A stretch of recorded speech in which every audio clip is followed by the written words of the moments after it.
The active straight leg raise, and then some of the correctives that we can use to get someone from either a 1 or asymmetrical 2-1 up to symmetrical 2-2, so that we can then progress that into some exercises in the gym. Just take you through the continuum of things that we can do to get that. It's not solely just these things, there's other things that you can use, but these are some of the ones that work quite well. Okay, so the first thing we need to look at is the active straight leg raise. So if she's not getting up to a decent range of motion, what you need to check, so if you just lift your leg, so she's only getting her ankle up to about here, not past the level of the knee, of the opposite knee joint, then there's a couple of things that this could be. It could be like a mobility issue, where she just doesn't have the range in the muscles and the hip, or it could just be like a patterning or sort of a motor control issue as well. So we need to check that. So we can see if she was just getting up to here, we could just passively lift the leg. If she gets full range like that without moving the opposite leg with a little bit of help, then we know that it's not a mobility issue. And the process that we can use to correct the movement, it will be more based around trying to repattern the system a little bit. If there is resistance and it's a mobility issue, then there's a couple of things that we can do to change that. So some of the stuff that you guys probably already use or have used in the past, things like PNF stretching to get more range, things like just giving homework for lots of soft tissue work on the posterior chain, glutes, hamstrings, things like a lot of the things that someone like Kelly Starrett would use on using the cross balls or foam rollers, all those kind of things, just to get that range back. So set them loads of homework to get the range back if it's a mobility issue. If it's a stability issue, it's slightly different, or if it's like a patterning issue, it's slightly different. We need to re-educate the system a little bit to make sure that we get that range without any of those sort of guarding issues that might be causing it. So the first thing we can do is just simply use a band. So we can do some leg lowering assisted with the band. Okay. What we want to essentially try and do is make sure that we get rid of that sort of anterior tilt in the pelvis, so the back stays nice and neutral. We're going to wrap the band around your leg. Okay. Okay. So the client can just hold the leg on straight at the end range. Okay. So we want to have a nice straight leg, so there's no bend in the knee.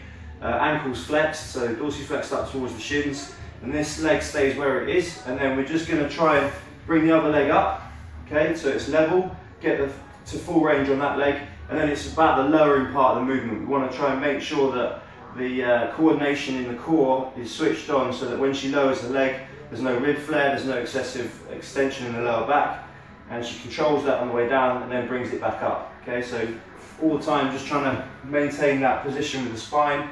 You can use an out breath on the way down to help with that sort of rib position, and we just go through reps on that. So just trying to get through as many reps as you can, breathing out on the way down, and just re-educating that system so that we get the range back through the hips and the pattern sort of re-establishes itself. So that's one really simple one. If you don't have a band, you can just do, as a trainer, you can just assist the leg and hold it in position. It's quite a good way to do it.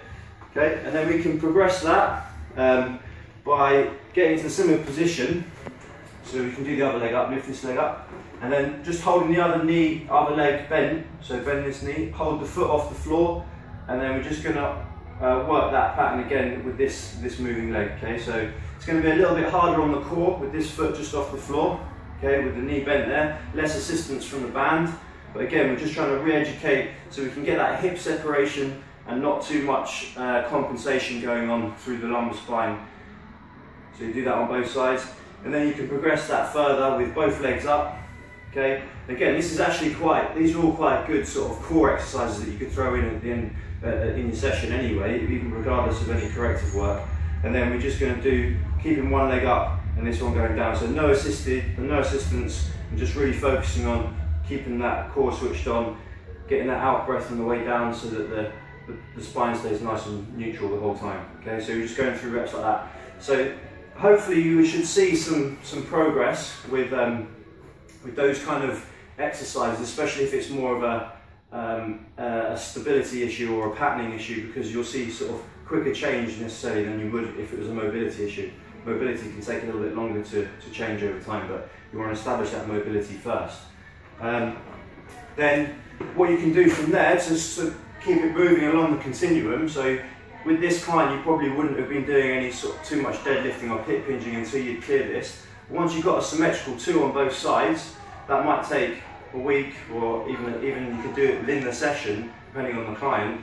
You move them onto some sort of hip hinging pattern. So the first thing we can do, if you stand up, just to make sure that they get the hip hinge going well, is just use a dowel or the FMS measuring stick that we've got here, and just make sure you get those 3 points of contact, head, middle of the back, and the top of the glutes there. And then you just want them to push back into the hips, keep the legs quite straight, and maintain those 3 points of contact. Okay, so as soon as they lose any point of contact, that's the end range. So you lost a little bit on the middle back there, and come back up.